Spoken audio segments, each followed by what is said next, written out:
آج یہ جو پارلیمان کے ساتھ ہوا، جو نقاب پوش ہے، جو میرے ساتھ ہوا، جو ماضی میں اس سائڈ کے لوگوں کے ساتھ ہوا، جو مریم بی بی کے ہوٹل کا دروازہ توڑا گیا، جو خواجہ سعد رفیق کو ذلیل کیا گیا، یا جو رانا ثناء اللہ کے خلاف بوگس پرچہ کیا گیا، یا خواجہ آصف کو گرفتار کیا گیا، یا جن کو سیلوں میں ڈال کے اس وقت بھی فیض نے کیے تھے یہ کام اور ایجنسیاں کر رہی تھی، لیکن ایوان کمزور تھا، لگام نہیں ڈال سکتا تھا. اور آج بھی جو ہو رہا ہے یہ مزید بے توقیری کے ہم شکار ہوں گے اگر نوبت یہاں تک آ گئی کہ نقاب پوش اس ایوان میں گھس آئے.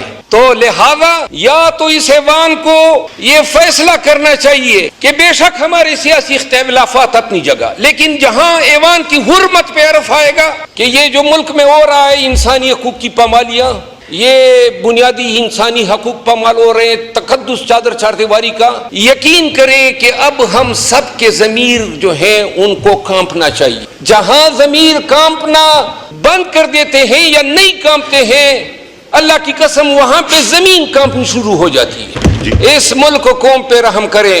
8,000 فوجی ہیں میرے حلقے میں، 2 سال قبل آئے 50 ملیٹنٹس تھے، اور 2 سالوں میں لگ بھگ 50 پولیس والے اور 10-12 فوجی شہید ہوئے، 4-5 ملیٹنٹ بھی مارے گئے. اس کے بعد اب گزشتہ 15 دن سے ہر روز میرے حلقے میں پولیس تھانے دار اور سپاہیوں کے گھر میں ملیٹنٹ گھس کے ان کو گھروں میں مار رہے ہیں. تو ساری پولیس آ گئی اور انہوں نے کہا کہ یہ فوج مہربانی کر کے یہاں سے چلی جائے. میں ایوان کے ذریعے یہ خواجہ آصف صاحب تشریف فرما ہیں، مطالبہ کرتا ہوں، ملیٹنٹس ہیں، بدامنی ہیں، 1 مہینہ ہمیں یا ہم رہیں گے یا ملیٹنٹ رہیں گے، آپ مہربانی کر کے چلے جائیں. ہوا یہ کہ میں اسمبلی کے اجلاس سے باہر نکلا تو باہر پولیس کی نفری کڑی تھی، ایس ایچ او کو ایسار تھے، سیکریٹریٹ تھے، دیگر ایس ایچ اوز تھے، اور میری طرف آگے آئے. میں نے پوچھا شیشہ نیچے کر کے کہ اگر کوئی وارنٹ ہے یا کوئی FIR ہے تو مجھے دکھا دے تو میں آپ کے ساتھ چلا جاتا. ہم نے مشورہ کیا، ممبران اسمبلی نے، ہم کوئی 70 لوگ تھے، اور میں نے ان کو یہ مشورہ دیا تھا، ہر ایک کے پاس 5-6 گارڈز تھے. میں نے کہا جی پولیس والے 200-250 ہیں، ہم 300-350 بنتے ہیں، تو آؤ جی باہر ان کے ساتھ میدان کارزار بنا ہی لیتے ہیں. اور یہ ایگری کر گئے. میرے دوست بیٹھے ہوئے ہیں، اور پوری دنیا کو دکھانا چاہتا تھا کہ پارلیمنٹیرین کی اس طرح بے توقیری ہوتی ہے. بہرحال جب باہر نکلا تو پولیس والوں نے کہا کہ جی آپ نیچے اتر آئیں. تو میں نے کہا وارنٹ، اس نے کہا وارنٹ نہیں ہے، FIR نہیں ہے. اینی ہاؤ جو ہوا وہ کیمرے کے سامنے ہوا. میں اترا، انہوں نے مجھے دھکے دیے اور جا کے گاڑی میں بٹھا کے تھانہ سیکریٹریٹ لے گئے. سیکریٹریٹ تھانے میں 3 بجے رات تک مجھے رکھا گیا. نہ کوئی بیڈ دیا گیا، نہ کچھ کھانے کو دیا گیا، اور نہ کسی سے بات کرنے دی. اس کے بعد 4 بجے جو ہے مجھے لے گئے CIA سینٹر. اس دن پھر 4 بجے انہوں نے ہمیں عدالت میں پیش کیا. وہاں عدالت میں جا کے علم ہوا، اب چونکہ آپ خود بھی وکالت کے پیش سے وابستہ ہیں، ہمارے اوپر الزام ہمارے اوپر یہ لگا ہے کہ جلسے کے رات کو سٹیج پر جب جلسے کا وقت ختم ہوا تو ایک نائب تحصیلدار، جس کو یہ مجسٹریٹ انہوں نے لکھا FIR میں، وہ ایک پولیس پارٹی کی قیادت جو وغیرہ کرتے ہوئے وہ آئے اور انہوں نے ہمیں کہا کہ ٹائم ختم ہو گیا ہے تو آپ لوگ جو ہیں یہاں سے ڈسپرس ہو جائے. میرا لکھا ہے کہ میں نے پستول نکال کے ایک ASI احمد علی ہے اس کو میں نے کپڑے پاڑ دیے اور پولیس والوں کو ہم نے پینٹی لگا دی. پوری FIR اس سے لب رہے تھے. اب یہ جو جلسہ ہوا تھا A to Z یہ سب جو ہے کیمرے کے سامنے ہوا تھا، اور ایسا واقعہ جو FIR میں انہوں نے کنکاکٹ کیا، پورے پاکستان نے وہ جلسہ دیکھا. اور اتنا بڑا واقعہ ہوا، اتنا بڑا واقعہ کا پورے پاکستان کو پتہ نہیں ہے کہ پولیس کے ساتھ یہ دہشت گردی ہو گئی ہے. 9 تاریخ گزر گئی، کسی کو پتہ نہیں ہے پاکستان میں. اور 10 تاریخ کے 4 بجے جناب ATC جج ہیں، خود میں جج رہا ہوں لیکن شاید اس کا نام جو ہے والدین نے غلط رکھا ہے، یہ ابو الخبائث اس کو کہنا چاہیے. اس کے سامنے ہمیں پیش کیا تو میں نے اسے کہا، خبائث کا لفظ میں ایکسپانڈ کرتا ہوں، خبائث کا چلے خبیث ہی لکھ دے. تو میں نے انہیں کہا کہ حضرت یہ جو واقعہ ہوا ہے سوائے زبانی الزام کے کوئی شواہد کوئی ثبوت, کوئی دلیل, کوئی منطق. اتنی بڑی دہشت گردی ہو گئی, نہ پولیس نے ہینڈ آؤٹ جاری کیا, نہ میڈیا کو پتہ چلا, نہ پاکستان میں کسی فرد کو پتہ چلا. اب جناب علی, ایف آئی آر کب ہوتی ہے؟ جس وقت ہمیں گرفتار کیا جاتا ہے. کوئی ایف آئی آر نہیں ہے. روزنامچہ انہوں نے خالی چھوڑا ہے.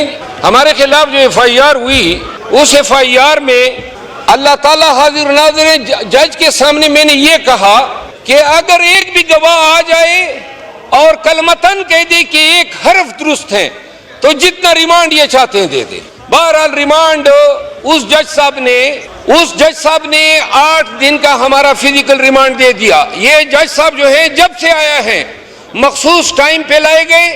انہوں نے عمران خان کو سزا دی, پی ٹی آئی کے شاہ محمود قریشی صاحب, صنم جاوید, شاہ محمود قریشی صاحب, ان تمام کے ریمانڈ جو ہے اسی لیے یہ بیٹھا ہوتا ہے. بہرحال ریمانڈ کے بعد ہمیں لے گئے C T D headquarter. یار اندر 2 منٹ آپ کی توجہ درکار ہے.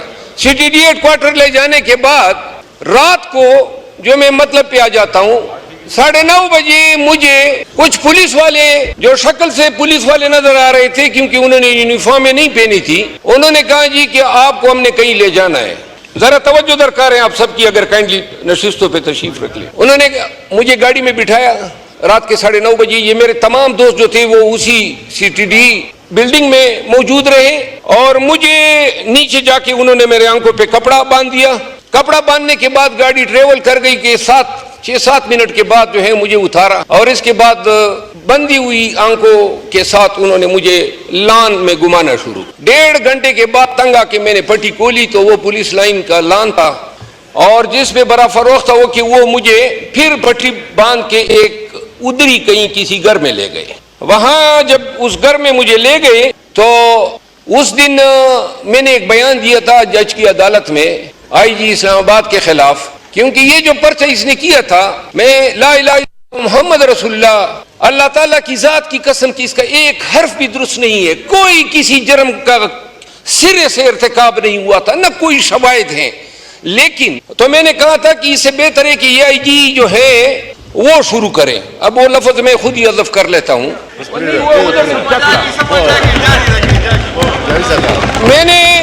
میں نے کہا کہ یہ چکلا شروع کریں. اب آپ انسسٹ کر رہے ہیں تو بتا ہی دیتا ہوں. تو اس کے بعد وہاں 4 لوگ بیٹھے تھے نقاب پوش. چکلا لفظ ایکسپینڈ کرتے ہیں جی.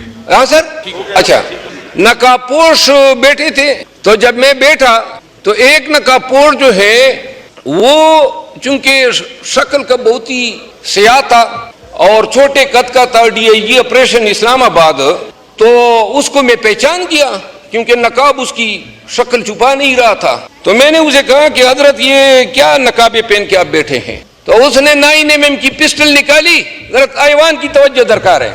9 mm کی پسٹل نکال کے سائڈ پہ رکھی کہ آپ کو تو پتہ ہے فوجداری وکیل ہو کہ پولیس کی تحویل سے جب کوئی بھاگ جاتا ہے تو اس کو مار دیا جاتا. میں نے کہا کیا بات کی ہے حضرت, لیکن میں نے کہا ہم پٹھان تو مسلیوں پر بسم اللہ بھی نہیں پڑھتے ہیں. میں نے کہا تمہارا چنوٹ بھی معلوم ہے, ملتان کا گھر بھی معلوم ہے, اور لاہور کا گھر بھی معلوم ہے. ان لوگوں میں ہم نہیں ہیں شریفوں میں کہ مار کا کے خاموش ہوتے ہیں. خدا کی قسم ایسے خونخوار بیڑیے بن جاتے ہیں کہ لوگ اپنی رینک تک بھول جاتے ہیں. بہرحال آگے سے جب میں نے اسے کہا کہ ہم بسم اللہ نہیں پڑھتے ہیں تو اس کے بعد ہمارے درمیان ہاتھا پائی ہونے کو آئی. تو اس کے بعد پولیس والے آئے, انہوں نے مجھے ایک سٹور میں بند کر دیا. یہ آپ کے معزز ایوان کے ایک معزز ممبر کی روداد ہے. اور 2.5 گھنٹے مجھے بند رکھا, اس میں پنکھا نہیں تھا. اور 2.5 گھنٹے کے بعد 3:30 بجے رات کو انہوں نے مجھے وہاں سے نکالا, یعنی یہ جو رات گزری ہے. اور 3:30 بجے رات کو نکالنے کے بعد پھر گاڑی میں پٹی باندھ کے مجھے لے گئے ایک اور جگہ پہ. تو جب پٹی کھولی تو وہ وہی جگہ تھی CIA سینٹر جہاں میں پہلی رات کو لے گئے تھے. پھر انہوں نے مجھے لاک اپ میں ڈالا. لاک اپ میں ڈال کے ایک چٹائی بچھی ہوئی تھی, اس پہ میں سونے کے لیے گیا تو 5:30 بجے تھے. اس کے بعد میں ابھی تک جاگ رہا ہوں, یعنی جب سے گرفتار ہوا ہوں نیند ہم نے نہیں دیکھی ہے. قصور کوئی نہیں ہے, صرف اور صرف پاکستان تحریک انصاف سے تعلق ہے. اس ایوان میں ایک دوسرے کے ساتھ ہاتھ ملنے کے ہم روادار نہیں. خواجہ آصف صاحب سے میری ملاقات کیا ہوئی, ڈنڈورے پیٹے گئے کہ گویا میں کسی خواجہ آصف صاحب سے نہیں شاید کسی ہندوستان کی راہ کے سربراہ سے ملا ہوں. اور یہاں ایوان کے اندر جتنی گالم گلوچ اور جو غصہ اور نفرت کا اظہار ہوتا ہے اس کا اثر پورے ملک پہ ہوتا ہے. ہمارے ورکر ایک دوسرے کو کھانے کو دوڑ رہے ہوتے ہیں.